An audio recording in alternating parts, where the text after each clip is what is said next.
Why Satan hates solar flares. Guys, take a quick second, like and subscribe. And take this one with a grain of salt. This is my first video, my new channel. This is David Erickson. How are you? I hope you will stick around. I try to put out really consistent, decent to awesome content. Hopefully my first video will be awesome or awesomeness. But think about, I've been hearing a lot about the end of days, and certainly you cannot say this isn't the end of days. There are a lot of telltale signs that it is, but we still need the fullness of the Gentiles to come in. We still need that great revival to come in. And there's a lot of prophets saying that this next decade is going to be the biggest, greatest awakening that we had ever. And if you think about the 17th and 18th centuries, where the Great Awakening started, I can think of 1859. And then I was thinking, and I'm not an astronomer by any means, but why around solar maximums are there revivals? You have 1859 and all the events that surrounded 1859, like the end of slavery, Northern Ireland, the big revival that went into Great Britain and around the world. But what happened in 1859, the first recorded this Carrington blast, this solar flare, this coronal ejection. And it was reported all around the world, these beautiful auroras in the skies above us. This was considered a superstorm. Now, there was another solar storm, not a super, but a solar, right in the early 1900s. Another solar maximum. And then we had the Welsh revival and Azusa Street revival. What I'm saying, guys, is this correlation, is this a coincidence or just food for thought? But think about it. How does this plasma, how does this solar wind affect planet Earth? The realm, the spiritual realm, the invisible realm around us, the second heaven, where devils and demons and Satan's minions hatch their evil plans against mankind with their agenda. What's that agenda? To get you off the path, the godly path, and to get a one world order under a few empty meat suits, puppets, minions that don't know that they're listening to the devil. These disembodied spirits in the second heaven, in the atmosphere. Well, Colossians 1:6 says, for all things were created, the heavens, plural, and the earth, visible and invisible.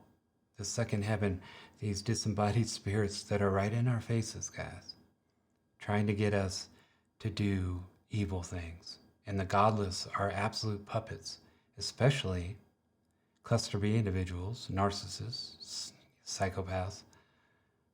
They are prone to be walking meat suits for the disembodied. They don't want to be down in hell, guys. Torturing the damned, I'm sure they get a pleasure out of it, but they want bodies. That's why they begged Jesus not to send them out of the territory, to send them into what? Pigs. Anything than to go back to hell, guys. They don't want to hang around that horrible place. Even demons don't want to be down there because they have this agenda. So how does this plasma affect planet Earth? We know it messes with the magnetic forces of the Earth. Could it be these portals from hell? These magnetized portals from hell get demagnetized somehow. The plasma that provides these beautiful auroras seem to be pushing these disembodied spirits back in their portals for a time being. Why? Could it be that God needs an opportunity by doing this to call the hearts he has prepared with these great awakenings, these revivals? It makes you think. 2020, the year 2020, we are in a massive solar minimum. I can't think of a worse year in my lifetime than the year 2020. That happened to have been the calmest solar minimum year out of an 11-year solar minimum solar cycle. Is this all a coincidence? Why are the prophets saying the next 10 years? They sense this big great awakening coming. Why my mentor, who is an awesome prophet, who died on the operating table, was taken to heaven by Jesus? Why did Jesus come down and give him the next 11 years agenda? You tell me. Why did the Holy Spirit lead me on this sunspot agenda? You tell me. You do your due diligence on this.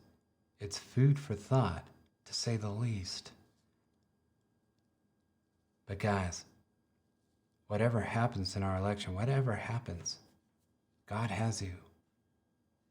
Don't fret, because there is a great awakening coming. We just got into the 25th solar cycle. Is it going to be a solar minimum or maximum? They're saying it's going to be a maximum. That superstorm, they say, that hit in 1859, they say it comes around every 150 years. You do the math on that.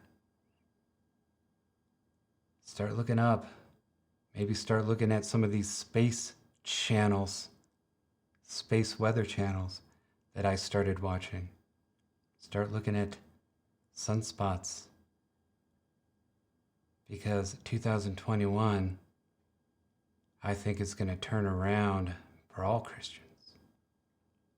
So keep looking up. Look up to the heavens, guys. Keep going to the throne.